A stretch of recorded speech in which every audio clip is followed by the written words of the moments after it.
Animal नेपालको आर्थिक सहयोगमा संवाद प्रालिको उत्पादन पशु कल्याणका कुरा इमेज एफएम नेटवर्क मार्फत 97.9 मेगाहर्जमा काठमाडौँ उपत्यका र देशैभरिका विभिन्न स्थानमा पशु कल्याणका कुरा हरेक सोमबार बेलुकी 7 बजे।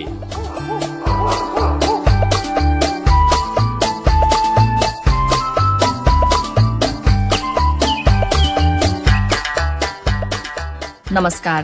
परापूर्वकालदेखि नै मानिस र पशुबीच घनिष्ठ सम्बन्ध रहेको छ। पशु मान्छेका सहयोगी बन्दै आएका छन्। अझ आधुनिक युगमा एक्लो जीवनको साथी र व्यापारिक जीवनको व्यावसायिक आधार बन्न थालेका छन्। मान्छेका विभिन्न कामहरूमा प्रयोग हुने र प्रयोग गरिने तर बोल्न नसक्ने ती प्राणीहरूका पनि मान्छेका जस्तै संवेदना हुन्छन्। पशुको कल्याण गर्नु, उनीहरूलाई माया गर्नु, व्यवस्थापन गर्नु मान्छेको दायित्व हो। ती आवाज विहीनको आवाजका रूपमा पशु कल्याणका कुरा रेडियो कार्यक्रम सुरु गरेका छौं। आजको श्रृंखलामा म सुप्रिया राई तपाईलाई स्वागत गर्दछु।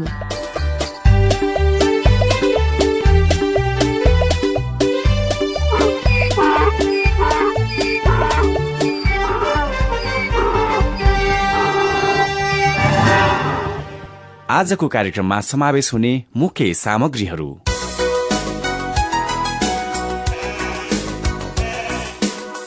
पर्वलाई हिंसा नगरी मनाउँदा सम्पूर्ण प्राणी जगतको कल्याण हुन्छ।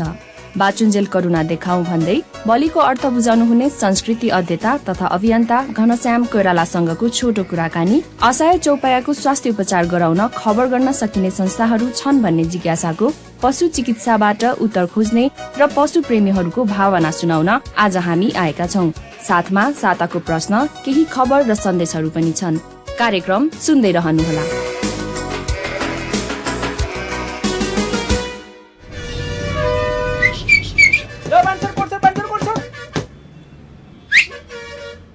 पछाडि जानुस् त। ए भाइ, यहाँ त सिटै छैन त। ओ आन्टी, त्यो पछाडिको सिट 6 जनाको हो क्या? खै ल्याउनुस् त्यो अन्डाको क्रेट, म टिकीमा राखिदिन्छु। पर्दैन, पुग्छ। ए भाइ, यो 4 जनाको सिटमा कसरी कोचेर 6 जना बस्नु भन त? कहाँ जाने तपाईँ? कोटेश्वर। 15 मिनेट त हो नि आन्टी। ल मिलेर बस्नुस्, मिलेर बस्नु त। ल ल चल। यसरी कोचेर त म 5 मिनेट पनि बस्न सक्दिन। तपाईँ हामी त आफ्नो असजिलोको ख्याल गर्छौं, तर अन्डा उत्पादन गर्ने कुखुराहरूलाई हेर्नुस् त। सानो सागुरो खोरमा 8-9 कुखुरा राखिन्छ र उनीहरूले पुरै जीवन एकदमै सकसपूर्ण तथा कष्टकर वातावरणमा बिताउनु पर्छ। के हामीले उनीहरूको सजिलो र कल्याणका लागि नसोच्ने त? ती निर्दोष कुखुराहरूको स्वतन्त्र जीवनयापनमा सहयोग पुर्याउनु हाम्रो दायित्व हो। अन्डा उत्पादनमा लगाइने कुखुराहरूको कल्याणका निमित्त एनिमल नेपालको अभियान। सुरुमा पशु कल्याणको क्षेत्रमा भएको केही खबर सुनौ है त साथी संगीता कुलुङबाट।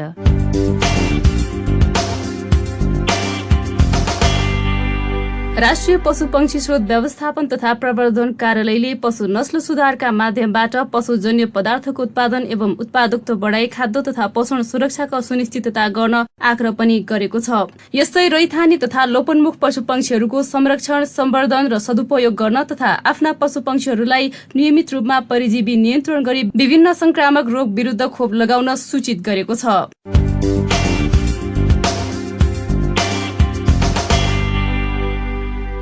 दशैंका अवसरमा भक्तपुर दरबार स्क्वायर स्थित तलेजु मन्दिरभित्र बलि पूजा नहुने भएको छ। नगर प्रमुख सुनिल प्रजापतिको अध्यक्षतामा गत मंगलबार बसेको सरकारवालाको बैठकले तलेजुमा बलि पूजा नगर्ने निर्णय गरेको हो। बैठकले घटस्थापनादेखि विजया दशमीको दिनसम्म नगरका विभिन्न शक्तिपीठ लगायत धार्मिक स्थलमा हुने मेला, पूजा र नवरात्रमा स्वास्थ्य सुरक्षा मापदण्ड अपनाई भीड़भाड़ नगर्न र सामाजिक दूरी कायम गरी कोभिड-19 रोगको संक्रमणबाट बच्न र बचाउन सम्पूर्ण नगरवासीलाई आह्वान गर्ने निर्णय भएको नगर प्रमुख प्रजापतिले बताएका छन्।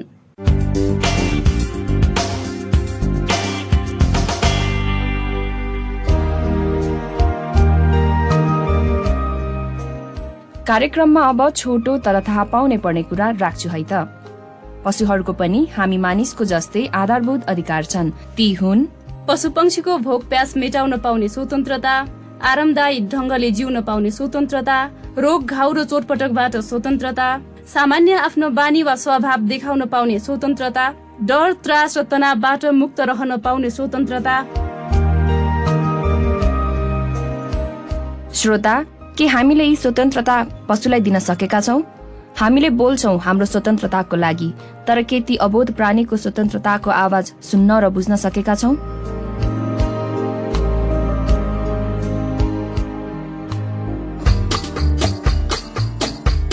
इमेज एफएम नेटवर्कबाट तपाईँ अहिले सुन्दै हुनुहुन्छ पशु कल्याणका कुरा रेडियो कार्यक्रम।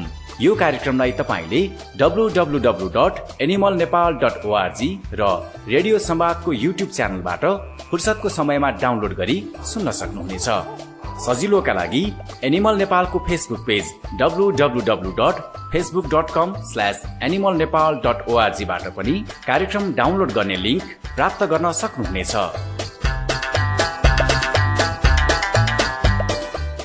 महान पर्व बडा दशैं खानपान र भेटघाट गर्दै सामाजिक सद्भाव अनि भावनात्मक सम्बन्ध बढाउने साझा चाड हो। प्राचीन सभ्यतासँगै मनाउँदै आएको यस पर्वमा रक्तरञ्जित क्रियाकलाप पनि हुने गरेका छन्। यद्यपि कोभिड-19ले पारेको असर र संक्रमण फैलन नदिन कतिपय मठ मन्दिरमा पशु बलि प्रदान क्रियाकर्म रोकिएको छ। कुनै बेला एउटा मात्र पशु बलि सम्बन्धी क्रियाकर्म रोकिए के नअमङ्गल हुन्छ भन्नेहरू नै अब मठ मन्दिरमा पशु बलि गर्नु हुँदैन, सामान्य रूपले सात्विक प्रकारले भगवानको पूजाआजा गर्नु उपयुक्त हुन्छ भनेर सल्लाह दिन थाल्नु आफैमा सकारात्मक परिस्थिति हो। वैदिक शास्त्र र संस्कारले अहिंसा र सात्विक भोजनलाई प्रशंसा अनि पशु हत्यालाई निन्दा गरेको छ। तर आजभोलि हिंसालाई धर्मको एउटा अंग हो भन्ने ढंगले पनि व्याख्या गर्नेहरू छन् नि भनेर मैले संस्कृति अध्येता तथा अभियन्ता घनश्याम कोइरालालाई फोन गरेकी छु। सामान्यतया हिंसाको शास्त्रले चाहिँ निषेधै गरेको छ। अब मैले सामान्यतया एउटा चलन चल्तीकै एउटा पंक्ति भन्ने हो भने के भनिएको छ भने विद्या विनय सम्पन्ने ब्राह्मणे गविहस्तिनी सुनि चैव सोपाके च पण्डिता समदर्शिना भनेर भनिएको छ। शास्त्रको कुरो यस्तो छ, समदर्शी ज्ञानीहरू विद्वान मान्छेहरूले विद्या विनय सम्पन्न ब्राह्मण, गाई, हात्ती, कुकुर र चण्डालको बीचमा कुनै प्रकारको भेद देख्दैनन्। शास्त्रवेत्ताहरूले शास्त्रविदहरूले समान रूपमा देख्छन्, समान रूपमा हेर्नुपर्छ, अब त्यसमा कुनै प्रकारको भेद देख्दैनन् भन्ने भनाइले नै के देखिन्छ भने कुनै प्रकारको हिंसा मान्छेहरूप्रति पनि गर्नु हुँदैन अनि त्यो पशुहरूप्रति पनि कुनै प्रकारको हिंसा हुनु हुँदैन, गर्नु हुँदैन भन्ने कुरा यही एउटा मात्रै पंक्तिले सजिलो गरी बुझिने विद्या विनय सम्पन्ने ब्राह्मणे गविहस्तिनी सुनि चैव सोपाके च पण्डिता समदर्शिना भन्ने कुराले मात्रै पनि हिंसाको निषेध गर्छ भन्ने ढङ्गले नै भनेको छ। अब मातृधर्म, पितृधर्म, बन्धु धर्म, अब राष्ट्र धर्म भनेर भनिएका धर्महरूमा हिंसाको त कुनै गुन्जाइसै छैन, त्यो हिंसा गर्नुपर्ने कुरा केही पनि छैन। कतिपय सम्प्रदायका कुराहरू छन्, कसै कसैले पहिलेदेखि मान्छेहरूले जतिखेर खेतीपाती गरेनन्, जे सजिलो छ त्यस्ता खालका जीव जन्तुहरू, प्राणीहरू, जलचर, नभचर, थलचर त्यो जीव जन्तुहरू मारेर आफ्नो रक्षा गर्ने, आफ्नो पेट पाल्ने जुन खालको एउटा जमाना थियो, अब त्यसैको निरन्तरता स्वरूप त्यो मासु खाने प्रचलन पनि आएको हो र खानी भनेपछि त स्वाभाविक छ उनीहरूलाई हिंसा गर्नुपर्ने हुन्छ, उनीहरूलाई मारेर खानुपर्ने हुन्छ। त्यो एउटा परम्पराबाट यो ढङ्गले चलेर आएको चाहिँ छ। अब यसैमा आधारित भएर अब केही कर्मकाण्डहरू पनि छन्। अहिले त पशु बलि दिने कुरा, पशु हत्या गर्ने कुरा सितिमिति अहिले कसैले पनि एउटा बौद्धिक क्षेत्रले, धार्मिक क्षेत्रका बौद्धिक व्यक्तित्वहरूले त्यसको विकल्पहरू पनि खोजिसकेको अवस्था छ। त्यसो भएर धर्ममा हिंसा भन्ने जस्तो कुरो त भेटिँदैन। शास्त्रीय हिसाबले चाहिँ मार्ने, काट्ने भन्ने जस्ता कुराहरू गरेको देखिँदैन, छैन। स्वाद र चलनमा अल्मलिएका हामी सर्वश्रेष्ठ प्राणीले बलि भनेको कसरी बुझ्नुपर्छ भन्दा उहाँ भन्नुहुन्छ, यो मासु खाने कुरा अनिवार्य रूपमा बलि दिने कुरा, यो दुईटा कुरा भिन्न विषयवस्तु हो। मासु खाने कुरा जस्तै अब पशुलाई नमार्ने, पशुको कल्याण गर्ने, पशुको सुरक्षा संरक्षा गर्ने, जथाभावी पशुहरूको मारकाट नगर्ने कुरा चाहिँ एउटा सामान्य मानवीय संवेदनाको हिसाबले, प्राणी प्रतिको कल्याणकारी भावनाको हिसाबले हेर्दाखेरि अब यो स्वाभाविक त्यस्तो देखिन्छ। दसैँमा पनि मान्छेले मासु खाने कुरा भनेको अघि नै तपाईँले भन्नुभएको जस्तो मान्छेको रुचिसँग सम्बन्धित कुरा भएको हुनाले मान्छेले खान्छन्। तर दसैँमा पशुको बलि नै दिनुपर्छ भन्ने कुरो छैन। वेदान्तका दृष्टिकोणले हेर्दाखेरि के देखिन्छ भने सम्पूर्ण प्राणी जगतलाई नै पशु भनेर भनिएको छ। त्यो जैविक विविधतालाई कायम राख्नुको निम्ति पछिल्लो अवस्थामा पछिल्लो अवधिमा मान्छेले आफैले के गरे भने वन जङ्गलका प्रकृतिका वातावरणमा भएका पर्यावरणको निम्ति आवश्यक पर्ने जीव जन्तुहरू पशु पन्छीहरू अब मार्न हुँदैन भन्ने चेतनाको विकास पनि भयो। त्यसलाई जोगाउनुको निम्ति मान्छेले एउटा घर पालुवा बनाएर घर पालेका रागापाठा, घर पालेका कुखुरा, घर पालेका बोका च्याङ्ग्रा यस्तो चाहिँ खानी अनि त्यो प्राकृतिक जलमा प्राकृतिक नदी नालाहरूमा भएका माछाहरू पनि त्यहाँको प्राकृतिक सन्तुलनको निम्ति जैविक सन्तुलनका निम्ति त्यसलाई रहन दिएर खानाका निम्ति छुट्टै पालेर खाने खालको चेतनाको पनि विकास भएको छ। यो अर्थमा दसैँलाई मासु खाने गरेको सन्दर्भमा त लिन सकिन्छ, खाने गरेका छन्, तर बलिका हिसाबले हिंसाका हिसाबले यसको विकल्प अहिले मैले भन्नै पर्दैन। यसलाई त कुबिन्डोको बलि दिने अनि घिरौलाको बलि दिने जस्तो ढङ्गले अहिले बलि प्रथामा त्यो कुरो आइसकेको छ। सबै कुरा के पनि हो भने बलि भनेको रगतै दिने मात्रै बलि होइन। बलि शब्दको अर्थ चाहिँ समर्पण हो। बलि भनेको समर्पण गर्ने। जहाँसम्म माता दुर्गाको प्रसङ्ग छ, माता दुर्गालाई कुनै प्रकारको जीव चाहिँ समर्पण गर्ने कारण के हो त भन्दा माता दुर्गाको यहाँले तस्बिर देख्नु भएको छ।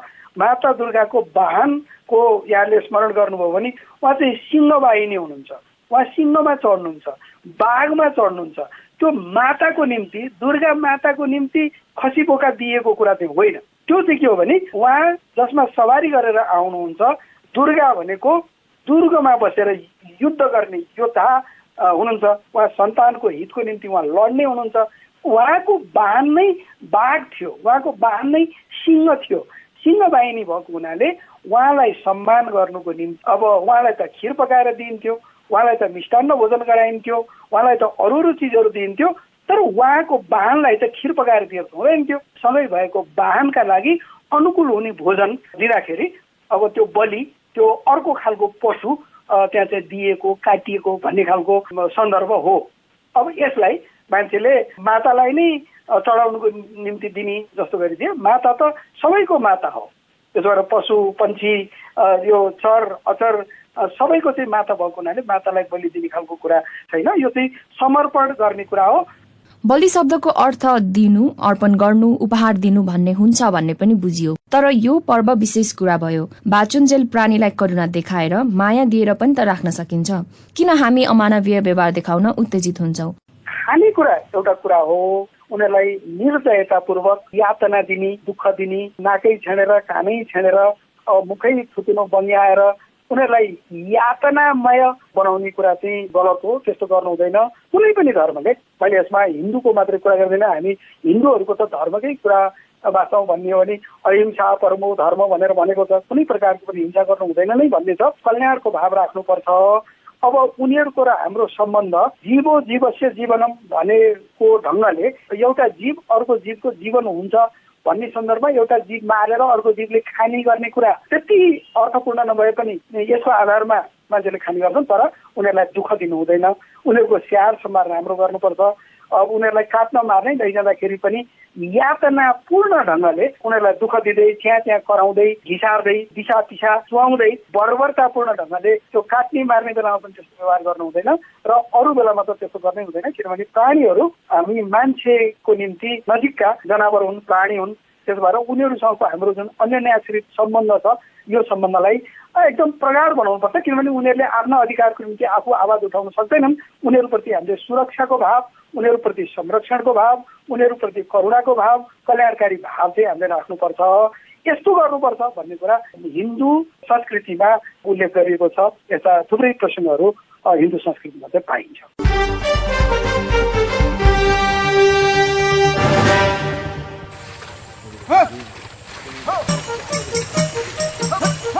म किसान खेतबारीमा जोत्ने बेलामा म गोरुलाई 3-3 घण्टामा आराम गर्न दिन्छु र आफू पनि आराम गर्छु। मेरो अन्न बाली फलाउन सहयोग गर्ने पशुहरू निरोगी हुनु पर्यो नि।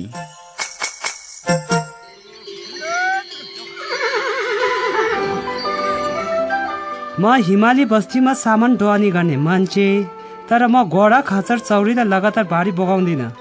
2-3 घण्टापछि सजिलो ठाउँमा आराम गराउँछु मानिसलाई जस्तै पशुलाई पनि थकाइ लाग्छ नि।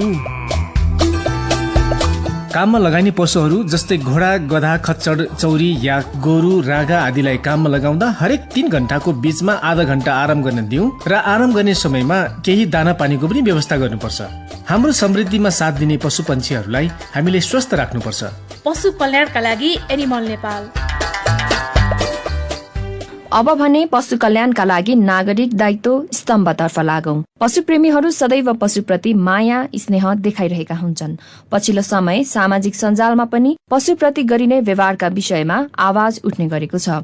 कार्यक्रम सुनेर हामीलाई एकजना श्रोताले जिज्ञासा राख्नु भएको छ। मेरो नाम सुजाता कार्की, मेरो घर कास्की जिल्लामा हो। हाल चाहिँ म काठमाडौँ सतुङ्गलमा बस्छु। अध्ययन अनुसन्धानमा संलग्न छु। पशुपन्छी सँगै हुर्केको मान्छे भएकोले नै अहिले सहरमा बस्दा पनि यिनीहरू साथी हुन् जस्तो लाग्छ। हाम्रै जीवनको अभिन्न अङ्ग, सहयात्री जस्तो महसुस गर्छु। सडकमा सामुदायिक कुकुरहरू सवारी साधनले कुल्चेर विभिन्न रोग लागेर बिमारी भएको देख्छु। उनीहरूलाई सक्दो उपचार गर्न खानेकुराहरू दिने पनि गरिरहेको छु। तर कतिपय अवस्थामा पनि चाहँदै पनि गर्न सकिँदैन होइन। अब कतिपयमा चाहिँ के हुन्छ भन्दाखेरि चाहिँ हाम्रो निम्न आय भएकोले यसरी पशुपन्छीको उपचार गर्न नसकिने रहेछ। तर नगरी मनले मान्दैन। यदि सामुदायिक कुकुर, गाई, पन्छीहरू घाइते भएर बिमारी भएको पाएमा कहाँ खबर गर्ने, कसलाई भन्ने, उनीहरूको उद्धार गर्ने कुनै सङ्घ-संस्था छ कि? अथवा एनिमल नेपालले कसरी सहयोग गर्छ? अरू के कस्ता संस्थाहरू छन्? उहाँको यो जिज्ञासा मेट्न हामीले एनिमल नेपालका वरिष्ठ पशु चिकित्सक आतिश कुमार यादवलाई फोन गरेका छौं। एनिमल नेपालले पनि काम गर्छन् होइन। ललितपुर जिल्ला फोकस भएर स्नेहा केयर भनेर पनि छन्, फोर केयर भनेर पनि छ होइन। यो वन्ध्याकरणहरू गर्नको लागि पनि सबै संस्थाले काम गर्छ। मनोमित्र भनेर पनि छ होइन। यो अर्गनाइजेसनहरूले सडकको कुकुरहरूको चाहिँ पपुलेसन कन्ट्रोल र एन्टी रेबिजको भ्याक्सिन ट्रिटमेन्टमा चाहिँ काम गर्छ।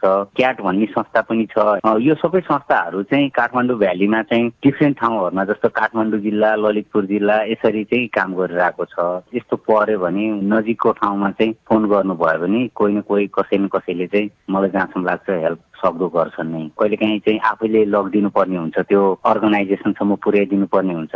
किनभने सबै अर्गनाइजेसनसँग आफ्नो एम्बुलेन्सहरू अथवा चाहिँ ट्रान्सपोर्टेसनको मिन्सहरू नभएको भएर चाहिँ कहिलेकाहीँ चाहिँ जसले देख्नुभयो उहाँहरूले सम्बन्धित ठाउँसम्म पुर्याइदिनु भयो भने उहाँको जनावरहरूलाई चाहिँ त्यो कुकुरहरूलाई चाहिँ हेल्प चाहिँ गर्छन्। चोटपटक लाएर कुनै दुर्घटना भएर त्यस्तो इन्फेक्टेड भएको जनावर छ भनेदेखि होइन, छुनुभन्दा अगाडि चाहिँ अब त्यो प्रोटेक्टिभ ग्लोभ्सहरू लाउनु पर्यो होइन।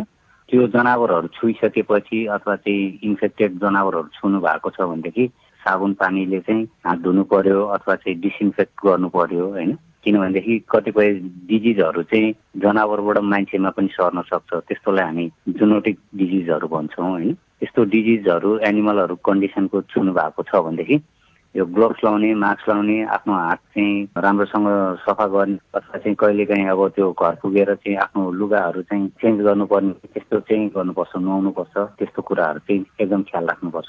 अहिले वान हेल्थको कन्सेप्ट आइसक्यो होइन। वान हेल्थ भन्नाले अब जस्तो ह्युमन हेल्थ, एनिमल हेल्थ र इन्भाइरोमेन्टल हेल्थ होइन। यो तिनटैको ब्यालेन्स भयो भने चाहिँ सबै हेल्दी रहन सक्छन् होइन। यो तिनटा मध्ये चाहिँ कुनै पनि अलिकति पनि डिसब्यालेन्सहरू भयो भने चाहिँ होइन यो चाहिँ सबैको लागि नराम्रो हो।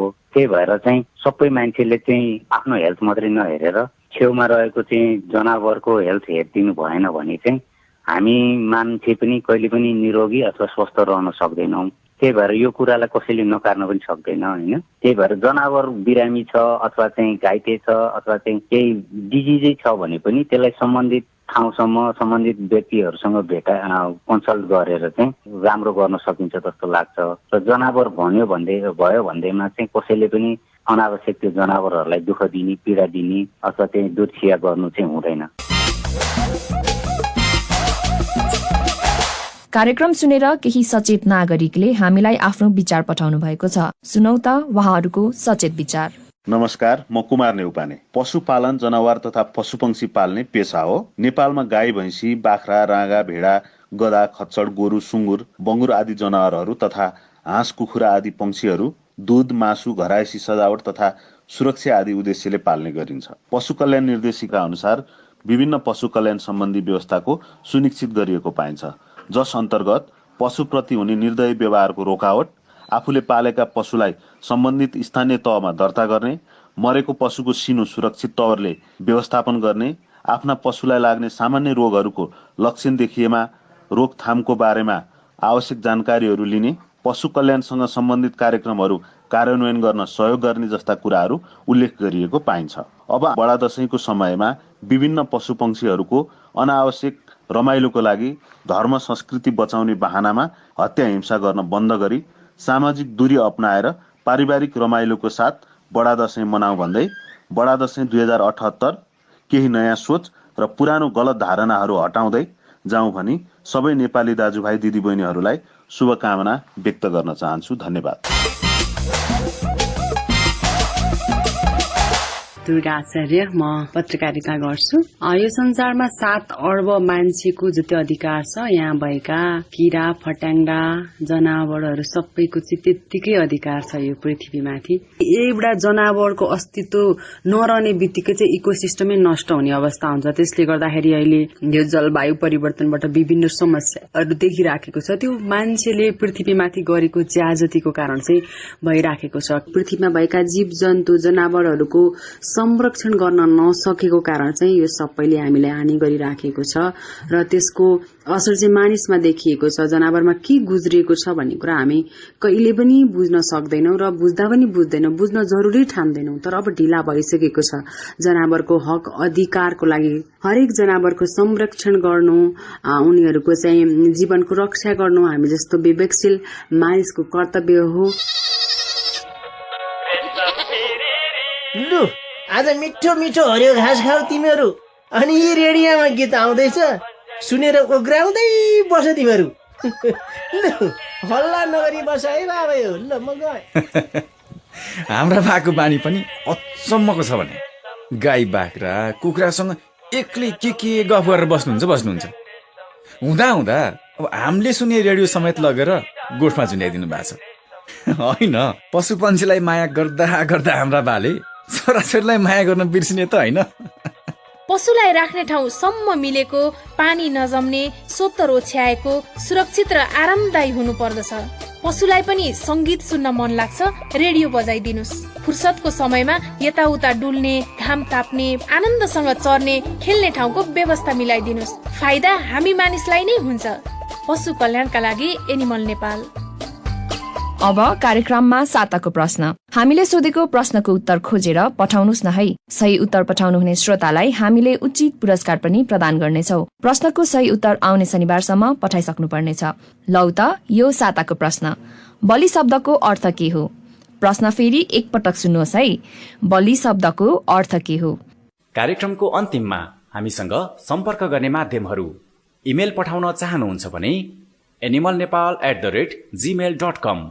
फुर्सदमा कार्यक्रम डाउनलोड गरी सुन्नको लागि एनिमल नेपालको वेबसाइट www.animalnepal.org वा एनिमल नेपालको फेसबुक पेज www.facebook.com/animalnepal.org मा जानुहोला। साथै रेडियो संवादको युट्युब च्यानलबाट समेत पशु कल्याणका कुरा कार्यक्रम डाउनलोड गरी सुन्न सक्नुहुन्छ।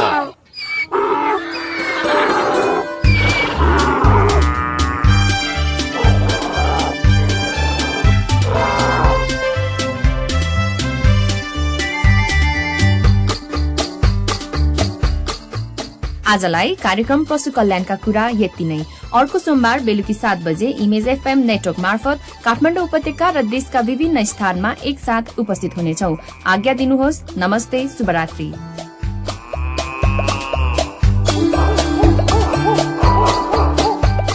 एनिमल नेपालसँगको सहकार्यमा संवाद प्राली काठमाडौँद्वारा उत्पादित रेडियो कार्यक्रम पशु कल्याणका कुरा।